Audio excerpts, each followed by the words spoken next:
can go ahead, right? All right. And we have attendees coming in right now. Okay. It's probably we'll give them just a few minutes to get in and get settled, and then we'll be ready to go. Great. Thank you.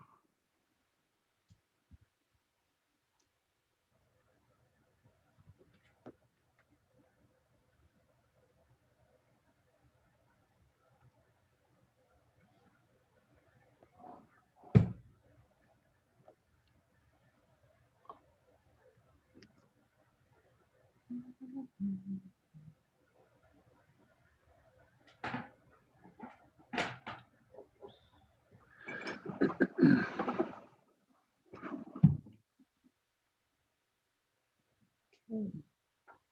Our number looks like it has slowed down.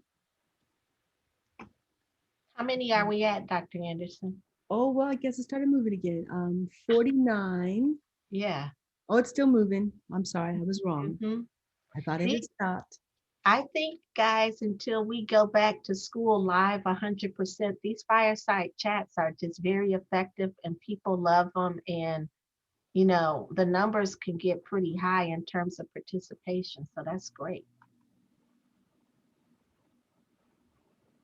All right. And we already have a question here. Oh, I agree. Yes, indeed. Yes. All right. So I'm just going to give it about 2 minutes and we'll go ahead and get started. Just want to welcome everybody. Thank you for being here tonight. Please excuse my tea.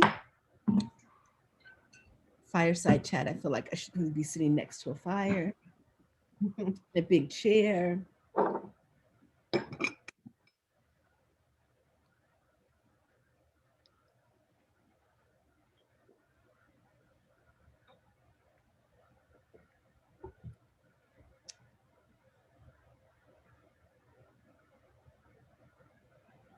Okay.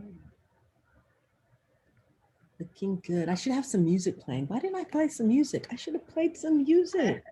That would have been so appropriate as people were coming in. I have nice mellow evening music.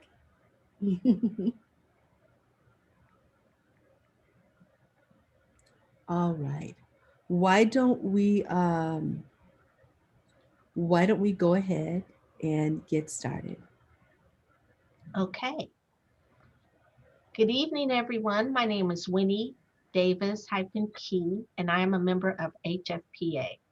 HFPA stands for Homewood Flossmoor Parents Association, and HFPA is dedicated to actively supporting the programs and initiatives that enrich the HF student body, in addition to promoting communication with the HF families, staff, administration, and the overall community.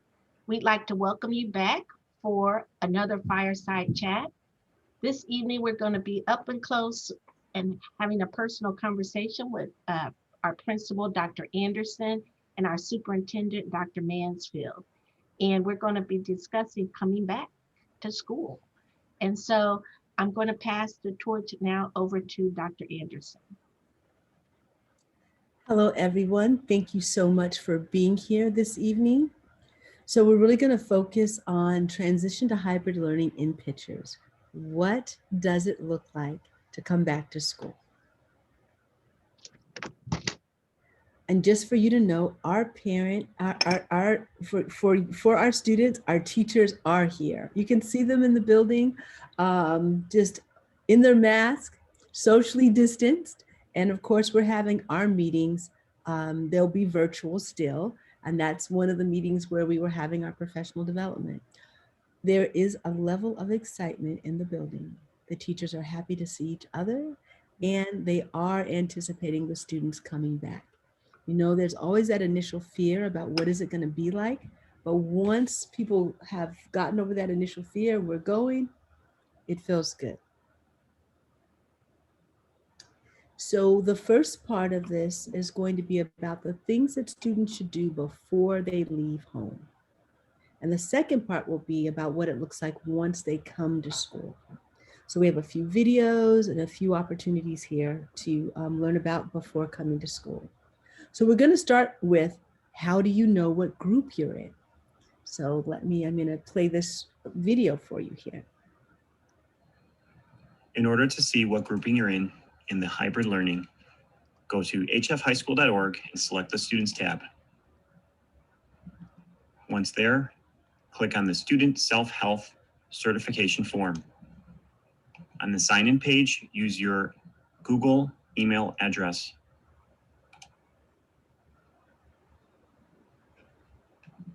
On the Infodynamics homepage, select the My Info option.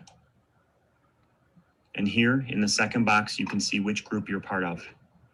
A, B, C, or D for the hybrid learning, or H if you're staying home. All right. So one of the first steps. In order to see what group. And so this question was asked, like, what does it mean? When do we come back? So I put this little calendar together. So we have March 1st, which is Kashmir-Pulaski Day, which is a non-attendance day, right? Then March 2nd and 3rd, Group A will come in. Remember, our first division is A, B, C, D. So on March 2nd and 3rd, Group A comes. On March 4th and 5th, Group B comes. Then we have a Monday hybrid, okay? And then that'll be on March 8th. On March 9th and 10th, Group C comes. And on March 11th and 12th, Group D comes. All right, so that's the one rotation. Every group will get to come in by themselves for their 2-day rotation. Then what? Dr. Anderson, I'm sorry. Monday is a all remote day? So Mondays will always be a remote day. Okay. And this one Monday that was asynchronous, let's not confuse the two. Monday is remote, not necessarily asynchronous. The only reason why you had an asynchronous day this past Monday was so that teachers could get ready for students to come back in the building. Now, March 15th will be a remote day. And then what will happen on March 16th, we'll combine groups A and C, and they'll come in on Tuesday and Wednesday, and we'll combine groups B and D, and they'll come in on Thursday and Friday. Now, here's the magic here. So if you think about it, Group A was Tuesday and Wednesday to start off with. Group C is Tuesday and Wednesday to start off with. They're going to still come in on the same days. So we're going to combine groups A and C to make up Group A, groups B and D to make up Group D. And that should be our schedule for the rest of the year. Now, let's just say we had an overwhelming number of students that wanted to come into the building, then that would mean that we would have to stay in A, B, C, D. But it looks like we're going to be fine with our A, B grouping. Finding your bus route. Yes, there are buses coming into the school. You go to the website. You go under this word that says resources. Under resources, it says bus information.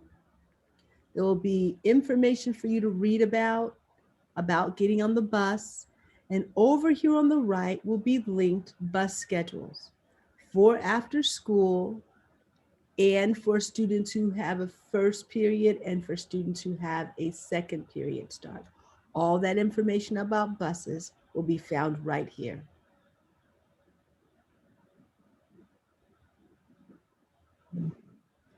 So before you leave home, you have to make sure that you have the appropriate mask.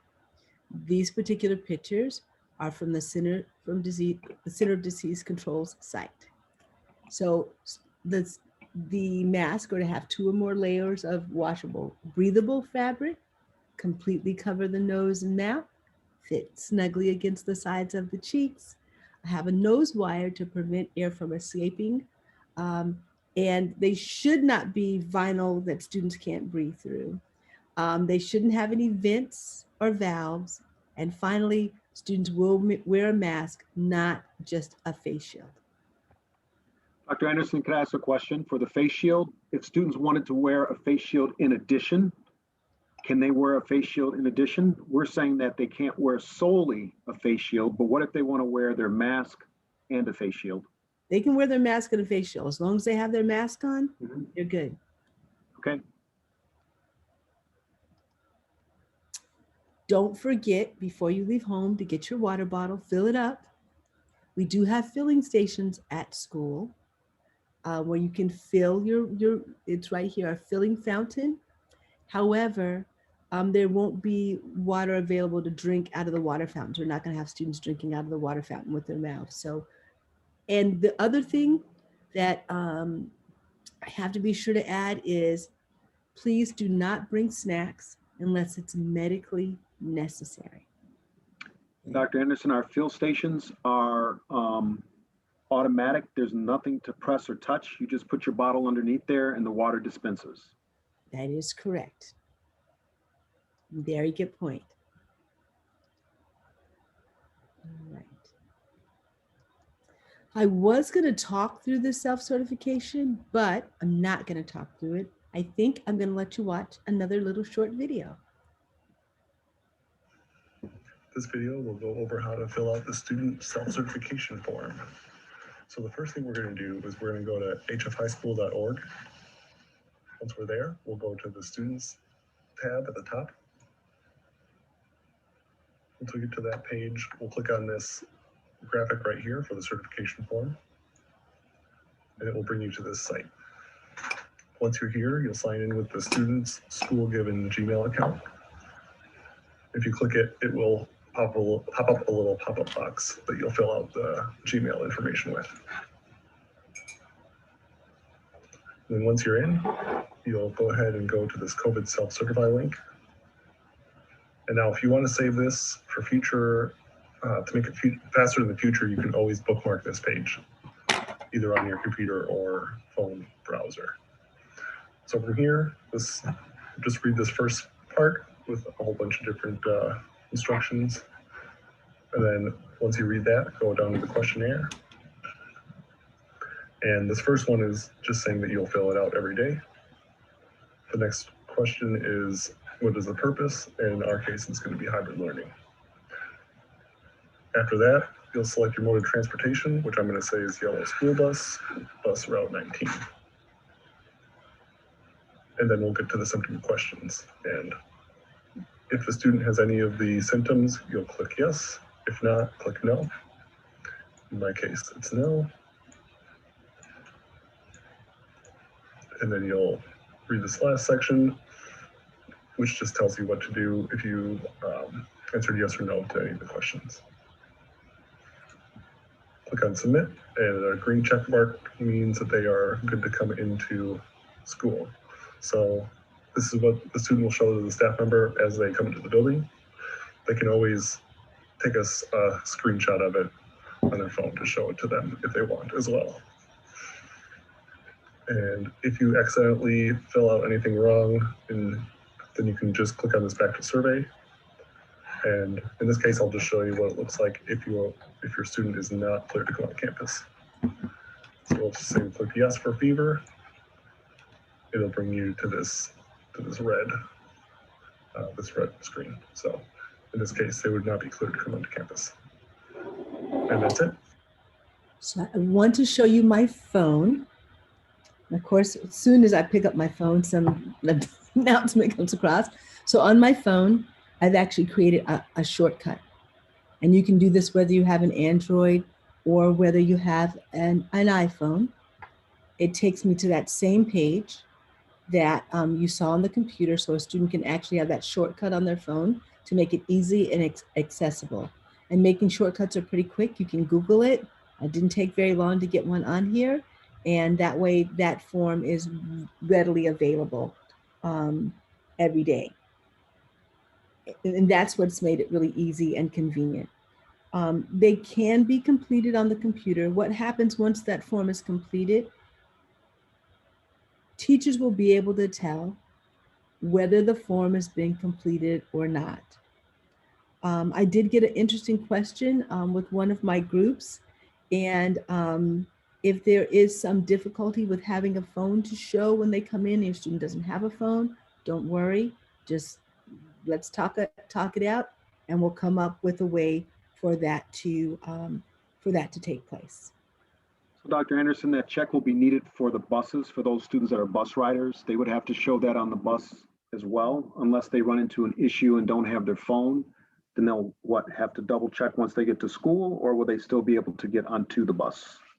So the way that it's set up right now is that they can get onto the bus to come to school, but when they come to school, they would have to go someplace to, they would have to come to like our dean's office. I don't know if it'll allow me to do this, but you'll be able to see it on some more of our videos. But there are other ways to show your check mark. There's a way to show your check mark on your Chromebook, because you can go to the website on your Chromebook when you walk into the building and open up your Chromebook and do it on your Chromebook. You have those. And you could also have a situation where you could print off the little check verification form. So there are some other ways around it. Just want you to be aware that there's some ways in case a student doesn't have a phone. So once again, this will be daily for the next number of days until the end of the school year. This will, every time they come into the school, they will need to do their check. And or getting on the bus. And before they get on the bus, that is right. So people who drive or dropped off will show it before they walk in the building, and people who ride the bus will show it before they get on the bus. So this shows you the bus, and it says students will show their self-certification check mark to the bus driver before boarding the bus. They'll wear their mask on the bus, and we're going to be asking students to sit every other seat on the bus. All right, so what will it look like? They get off the bus at door 1 and they come inside. So you'll see those marks there that are 6 feet side to side and front to back. And we'll want them to show their check marks before entering the building, most likely. When they come into the building, it will focus on having their temperatures checked. They will be asked to use the marks on the floor at the entryway to stay socially distanced. This is a very nice young lady who allowed me to take her picture. And you can see she's having her temperature checked, and she is showing her check mark to the security person when she came by the building for an after-school event. So door 12 will also have a setup for students to be able to show their phones and have their temperatures checked. Same thing for North Building, the atrium. As you can see the tents outside, they were checking the check marks outside, and then students were coming into the building to have their temperatures checked. There will be signage. There will be signage about staying home if you don't feel well, remaining 6 feet apart, putting on your mask. There will be signage throughout the building. Students will be expected to socially distance in the halls. There will not be marks all over the halls everywhere. There won't be, but they will be expected to socially distance to and from class as well as before and after school.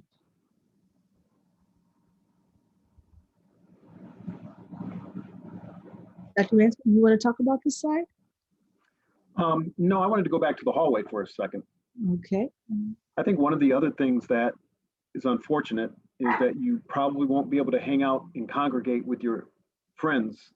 A lot of times when you get to school early, students will tend to just hang out and talk about what happened over the weekend, or, what's the greatest series on Netflix, etc.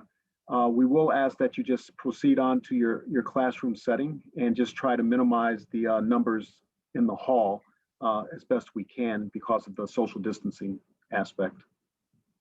Yeah, and I didn't mention, it says when students arrive to school, they will go directly to go straight to class. So right to Dr. Mansfield's point, now arrival is going to include coming to school, going to class. So there's about 8 feet from the whiteboard to the desk, and about 6 feet from the teacher's desk to the student's desk.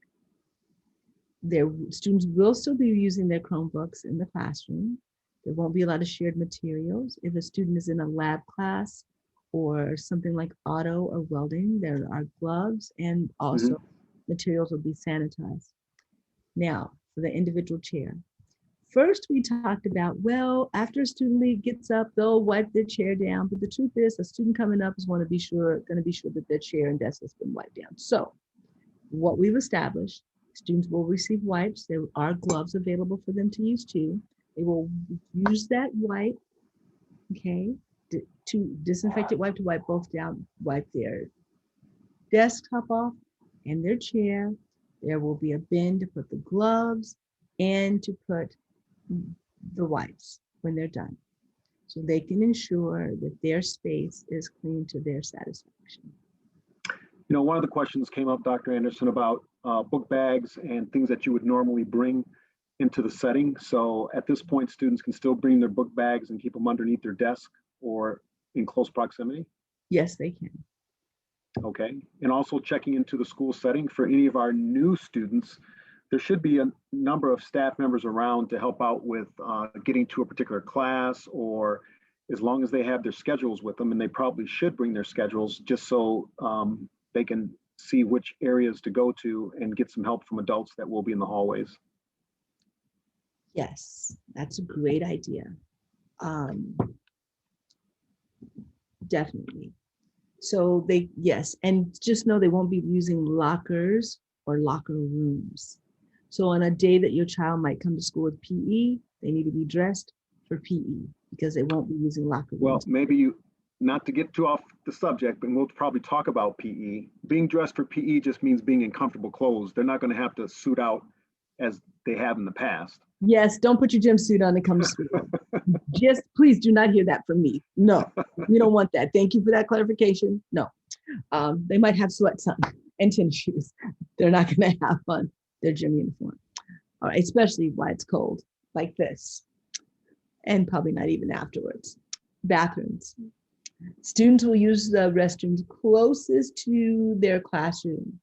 They'll have an opportunity to access these restrooms during class and passing period because we understand that we do want students to socially distance as much as possible when they are in the bathrooms. We're not going to be in there with them all the time. They are going to have to make decisions to socially distance, but we will stop by, because that's just what we do while we're here at school. Yeah. Another question before Dr. Anderson can hang on. So those kids that come in on the bus, we talked about that. Parents that drop their students off at school, which that could happen, would go through the same process to drop off at those three main doors, south and north. Door 12 for, if you're getting dropped off, you're going to be dropped at door 12 in the south building. And yes, you can still be dropped off at the atrium in the north building. And for some of the juniors and seniors who may be driving, I think at this point in time, they can we're not going to have parking passes. They can just drive and park. We should have enough space.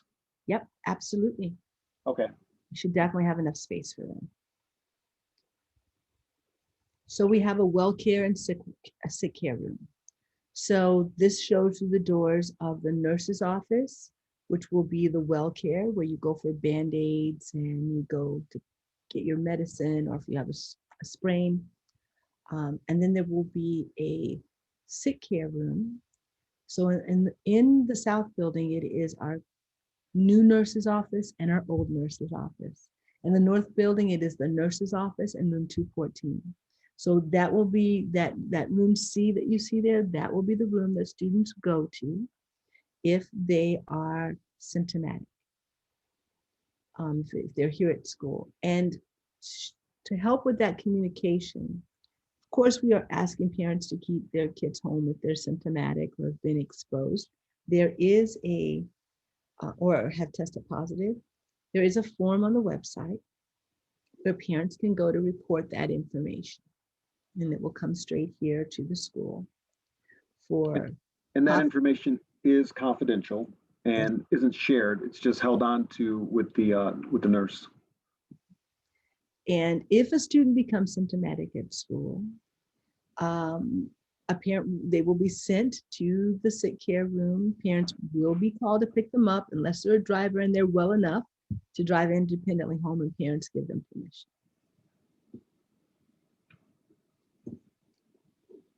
You will have access to this on the website, so you don't have to worry about it. You will be able to read that information. It's what to do if I test positive for COVID-19, what to do if I'm having COVID-19 symptoms, and what to do when I had a close contact with a COVID-19 positive case.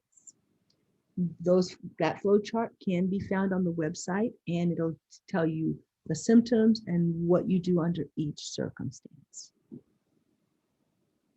Cafeteria is not going to be used for lunch the way we typically use the cafeteria, but we will use the cafeteria as a place for students to go if their teacher is absent from school.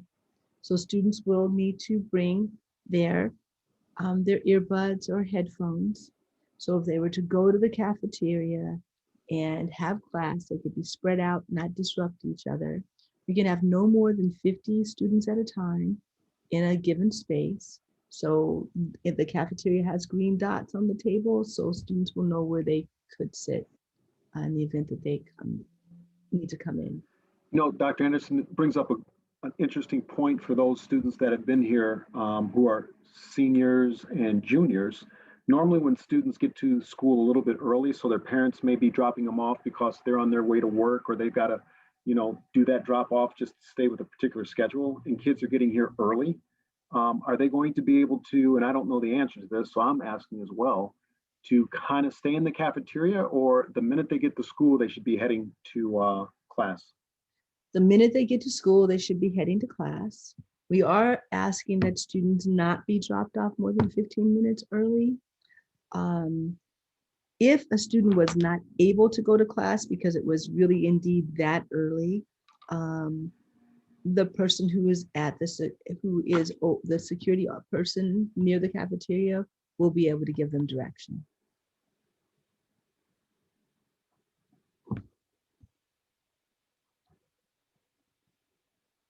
As students leave the building, we will be providing grab and go lunches for students. We're able to do this. This is under grant funds right now, right, Dr. Mansfield? Well, it's funded, I'll put it that way. Okay. So at door 1, door 12, or the atrium, student lunches will be available for pickup. And we would ask students just to take one. So you do not have to pay for these lunches as is. We've tried to make enough lunches to provide for any student who would want a lunch. So if you indeed want a bag lunch, just grab the lunch and head on out. And you're welcome to eat the lunch at home, or, you know, on your way home, however that may best suit you. Yeah, on your at home, especially if you're riding the bus, because people probably aren't going to appreciate you taking off your mask and eating lunch on the bus. At home would be good, but if you're in your own car, you know, that's all your choice, or your parents' car, of course. So yeah, just wanted to add that in there. So we're going to ask students to stay seated until dismissal time. We'll have phased dismissal of bus riders, walkers, drivers, and students who are being picked up. And students are required to leave campus immediately after the 12:35 dismissal. They need to leave campus if by chance there's some kind of designated meeting or something, they would need to be in that spot. We thought you would appreciate seeing testing. Right now, we are required to give testing for the PSAT, the SAT, and the Illinois Science Assessment. We did this in the fall. This is what it looked like. Students were socially distanced, and it worked. Dr. Mansfield? No, I was just going to backtrack. You also would have to provide your certification, even coming to testing as well. So that will still be something that you'll have to do. And I think a question came up for parents: should they wait to see if their student has gotten in? If they've completed their certification and you don't believe they have a temperature, or they didn't express any temperature, that would be the only way that they would not be let in. And if you do drop your student off, and for whatever reason, within that first 10 or 15 minutes that, you know, they start feeling ill or getting sick, you probably will get a call to come back. But I don't believe you necessarily need to wait any length of time after you drop your student off. But again, testing, as Dr. Anderson said, we are required for testing for the Illinois state standards and also for a number of other particular tests. You'll get information prior to those tests being given, just to let you know what the test is and if you as a student are required to sit for that test.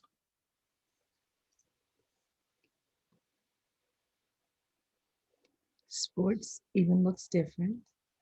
If you can see the picture that's there, all of the athletes have on masks. Their seats are socially distanced. And as the principal, even 30 feet away from the players while they are engaged in their activity. So it says no spectators until further notice. So let me give you a clarification. We are phasing in spectators. We started with none, and we are moving to being able to allow parents to see their students play and to be socially distanced in the area that we will be able to provide.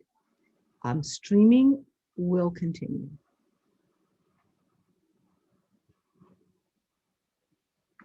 Important dates for you to know. March 2nd, we will begin our ABCD hybrid schedule. March 16th, we're going to the AB hybrid schedule. March 29th through April 2nd is spring break. But please note, beginning that Monday, because there will be class on that Monday, through Friday, everyone will be remote for 1 week. That gives us a natural quarantine. Question, Dr. Anderson. And this probably is where this question may be appropriate. What if a student originally signed up for hybrid? And I guess I'll ask it both ways. What if a student originally signed up for hybrid, but they've changed their mind? How do they get a hold of someone to let them know that they're going to be staying home, or they're requesting to now stay home remote for the remainder of the school year? So we have Mr. Posing here with us. There should be a form on the website that allows students to submit that information, families to submit that information for their child. And just know also, just letting their teacher know that they wanted to be hybrid and have made a decision to stay home remote. Students will not be penalized for saying that they want to go hybrid, but being in the remote classroom. So just be aware of that. We do have to take attendance that says, whether they were remote or hybrid. I mean, it doesn't matter. It's still attendance. Just as long as they're present, that's what's going to be the most important. So it sounds like actually that's the easy one. So if I started out hybrid and I want to stay remote, I'm probably going to show up for that class anyway, and I'll be on the teacher's roster, and I can let the teacher also know that I'm remote. But the real question then becomes, what if I was on the list or the waiting list because now I want to come and be a part of the hybrid back to school? How does that work in following these dates and timelines? When would I get notified, and how would I go about doing that? So I guess I should say that at this point, everyone should have chosen whether their child was going to be remote or hybrid on the survey that was sent out last week. So, and that is what we were taking as that family's answer as to whether or not they wanted to be remote or hybrid. Changing from remote to hybrid is much more complex. The reason why we had to have those questions answered sooner rather than later is because we have to make sure that all of our classrooms are balanced and that students will be able to be in those classrooms for hybrid learning. So if you've selected remote learning and you want to come back to school hybrid, that is going to be unlikely. It's going to be an unlikely circumstance that we'll be able to make that happen.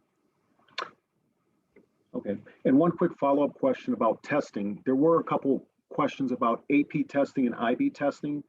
You will also be notified, just like the other testing groups, when those tests will occur and if you are indeed going to sit for those. So all that testing, you should get more than enough information on when they're going to occur and what tests you'd be eligible to take or required to take. There is a testing window from April 12th to 27th, and it's going to be disruptive, and that's all I can say. We have to give the test in person. It's going to disrupt some of the classes and the continuity, but it is what we have to do right now, according to both our federal and state government, although they are giving us a little bit more latitude than they had previously said they were going to do. Final exam week is being decided as we speak. The logistics committee is working on how we want to handle final exam. They do have a recommendation ready to come forward, and that will be shared, and once approved, all parents will be informed about final exams. Yeah, the question came up for, and not to belabor testing too much, but if you're taking an AP or an IB test, there's a whole window from April all the way through May. And again, you'll be notified. The standardized tests that Dr. Anderson spoke to about SAT and PSAT and the state science test, those are on specific days within the early April time period, but you'll also get information about that as well. Absolutely.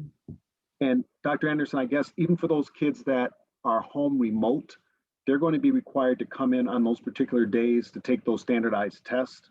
So at that point in time, even if you selected remote learning, and I guess we'll have to figure out the bus logistics at that point in time, because those students may need to ride the bus and require additional transportation logistics that we'll have to get information to them.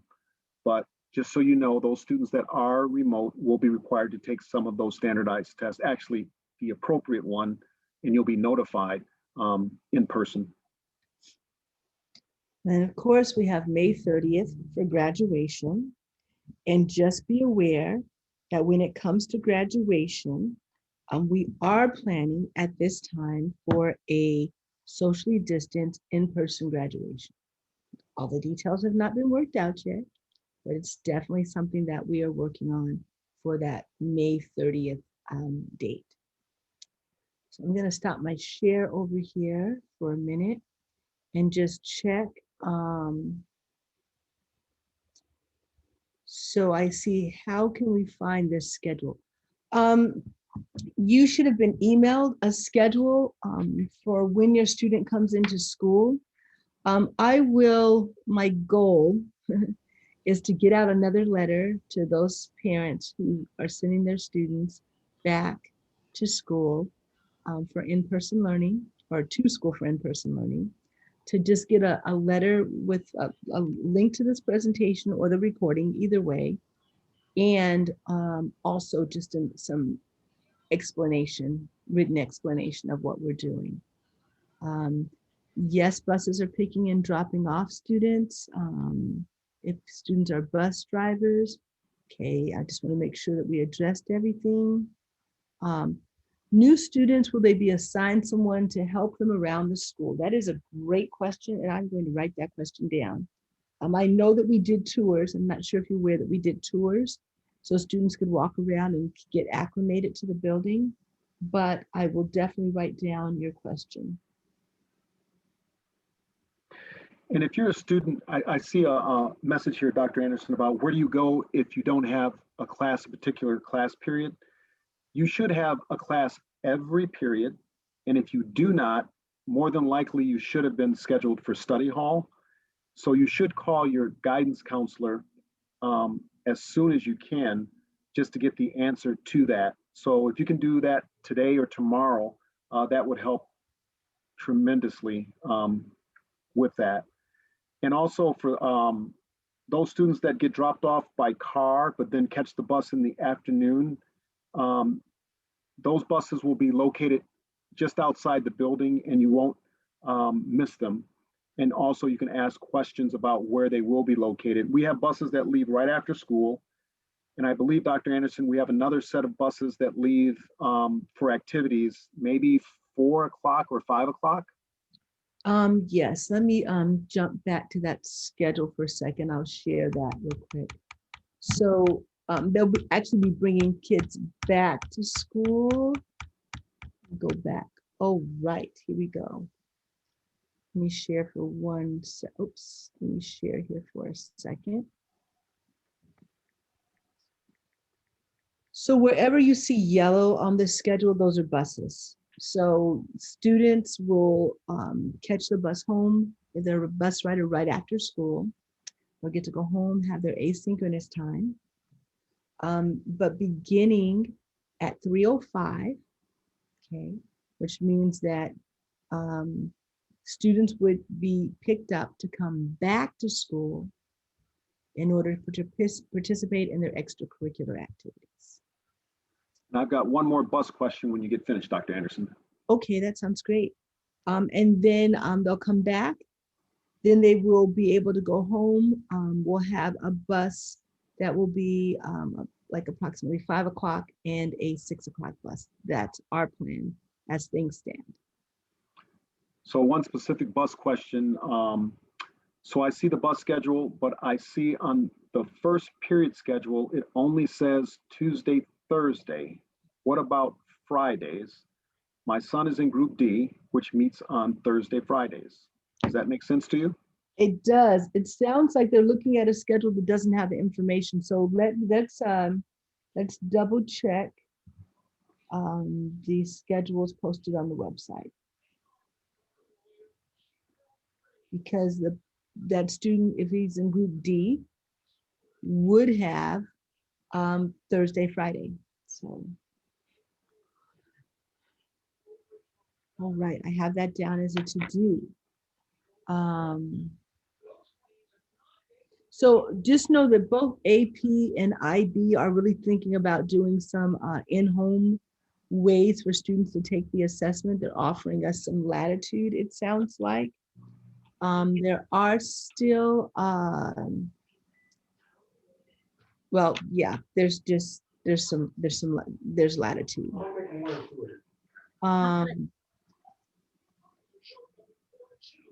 And we'll definitely check those schedules. There will be people on campus to help new students and freshmen, absolutely. And there will be grace because we understand that this is brand new for them. But you know, the fortunate thing, I guess what they call it, the silver lining, they get to come in, a lot fewer people in the building, find their way around, and they will have access to adults. If you get dropped off by car and then bused home, where do you catch the bus? Buses are door 1. Wherever you are, buses are door 1. Drop off is either door 12 or the atrium, or pick up door 12 or the atrium. So just wanted you to be aware. It says, where will all students go that don't have class for one? If they don't have a first period class, they shouldn't be riding the first period bus. They should be riding the bus that gets them here for second period. Otherwise, their schedule, as Dr. Mansfield said, should be full. In-person students, this is an interesting question. It says, will in-person students be allowed to use notes, open book during tests? I've heard this is an issue from other districts. There is not parity between remote and in-person. Well, we plan to have parity between remote and in-person. Okay, so just know that that's our teachers. One of the reasons why we had that Monday was for professional learning around remote and hybrid learning and how to keep things in sync with one another, and to be sure that kids get an enriched experience. Dr. Mansfield? No, I just want to say it's a great question, and make sure we double asterisk that, because I guess for the parity and fairness, there's no way for the teacher really to know if the student who's going through a test or a quiz has their book or has access to their notes at home, while the student in the classroom setting, if the teacher said not to use notes or not to access the book, definitely wouldn't be able to do that. So I guess that's just a logistical question that we'll have to work out with our teachers to make sure that either assignments given or tests that are given can get around that, or at least address that as a concern, or just making it a fair presentation for those kids that are at home compared to the kids that are at school. So a few questions here. One about How's seating going to work? As you can see in this picture here, there are green dots on the desk. So that's 1, 2, 3, 4, 5, 6, 7, and then there's probably somebody 8 over here. There's like 8. There might be more. There might be 8, 9. There might be 9 students in this, or 10 students in this particular class, because it appears to have a lot more space. But students will only sit where the green dots are. That was one of the important reasons that we got the survey from parents. We actually, and Mr. Posing's on the line, who handles our technology, actually counted all the kids for each of the classes. And for some reason, if mathematically and by alphabet, it worked out that there may be 9 kids or 10, we actually found additional rooms for those teachers to go to that was a little bit different than their normal scheduled class. So we did try to make accommodations as best we could if there happens to be an overage in some classes for any particular reason. So no student would be left out if they happen to be in a class that had 9 or 10 students, just because that's the way the numbers worked out. We could not be exactly precise because there's so many combinations of classes that students sign up for that we indeed offer.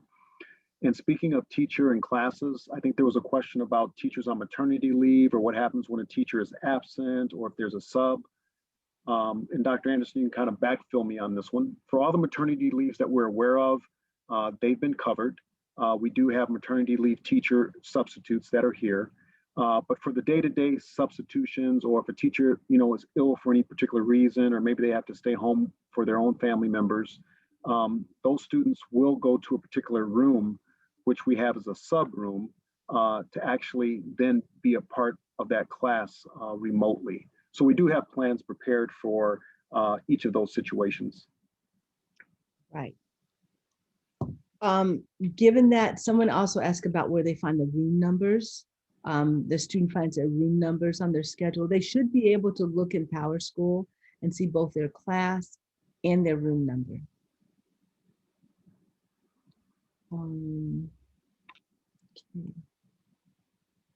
And I would just say, look on PowerSchool, but as always, if you can't, call into the school and ask for the guidance department or ask for your guidance counselor, and they should be able to pull your name up and walk you through your schedule just to verify those numbers.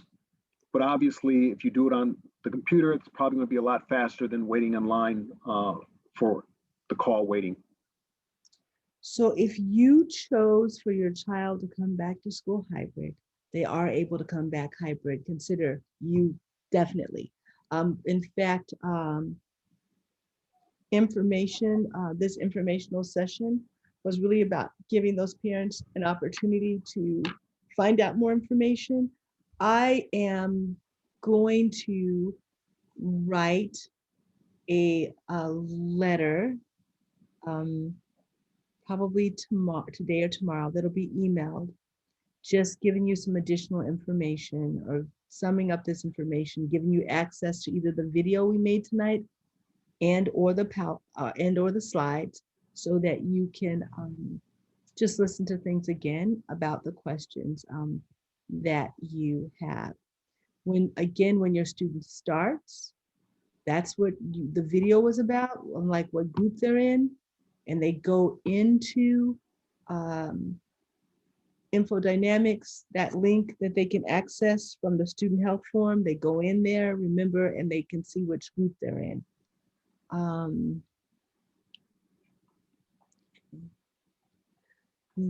Yes, anything a student brings, they'll have to put in their backpack to carry around with them, because we're not using lockers. This is a great question. It's how will parents be notified if there is COVID positive exposure in the school? So you will be notified. You will get information about the context and what happens next as far as the class quarantining and the necessity of that. We also have a dashboard on the website that has information about COVID positive cases here in the school. So that will also be a place where you will be able to get information. When you're really contacted directly, is when your child has had contact tracing has to take place. Why we have to have all this information about where kids are, what classes they're in, or we can try to control as much as possible so we can be sure that in the case that we do have a case, we can check to see if that student was somewhere in close proximity for 15 minutes, either consecutive or spread throughout the day of a person. So within 6 feet for 15 minutes. And that's what's considered an exposure. Or if someone in their class has a COVID positive case, you will be informed.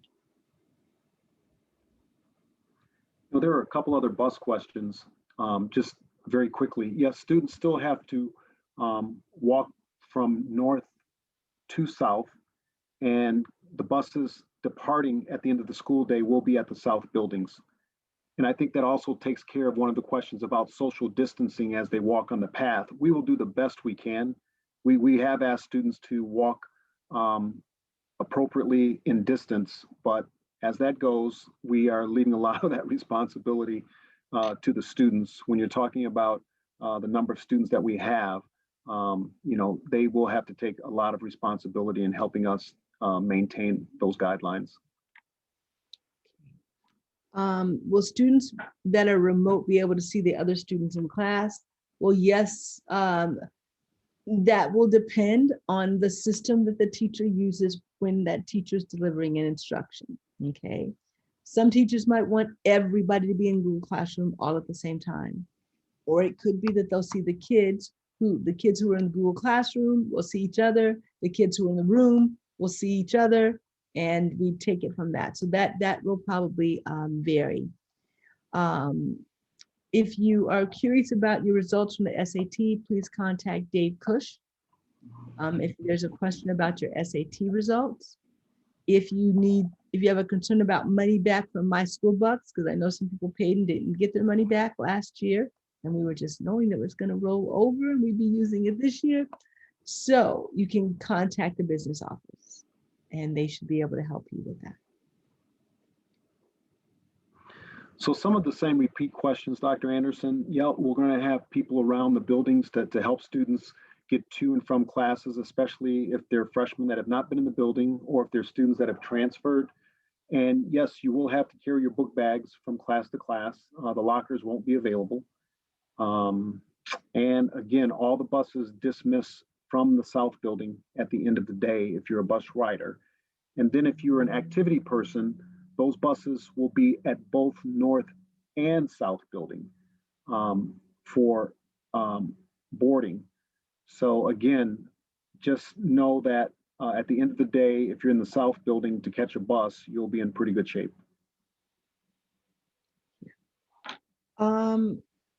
About finding classrooms, students should be able to go into Power School and find into Power School and be able to find their class numbers. That will all be present there for them. I'm just checking to see right now how I could see this. The room number. I'm looking in my own app to see if that's going to be possible for me to look at. So.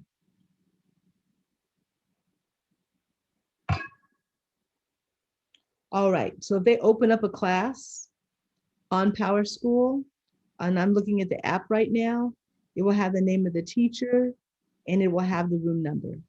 So you can see that in the app on Power School, and you definitely can see it on the computer in Power School. Well, let me go back one even simpler. How do they get the app for Power School? And do all students have access to Power School and parents?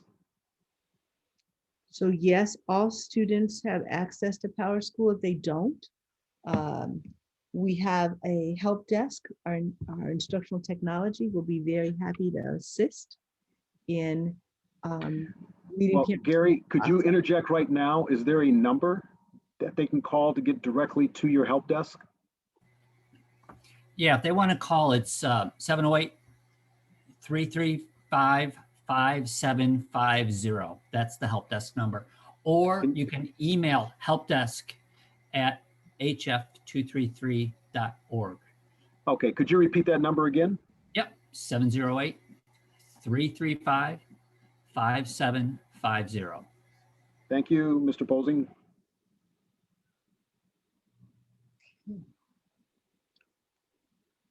So let me see, was there anything else? I kind of scrolled through those. And just know that even though today we've had our meeting, we've answered a lot of questions. And we will continue to be accessible. And as Ms. Winnie Davis Key said, we have been holding a number of these over time so that parents can get the information that they need. You can also call when you have questions that you need to ask. I love this question, and I'm going to write this question down. It says, will students be provided a lanyard on their first day for their student IDs? So let me just write that down right now. That's something, thank you for asking me that, and that's something I can look forward to getting answered for you. And there was another question about graduation, Dr. Anderson's, for cap and gown for seniors. I think when that time comes in the next couple months, there will be all kinds of information available for seniors. So I'm not sure they have to worry about that right now. In the past, though, Dr. Anderson, we have measured for cap and gowns at certain times during the school day. So maybe that's information that we can have posted somewhere in terms of how seniors would make sure that they didn't miss getting measured for their cap and gown.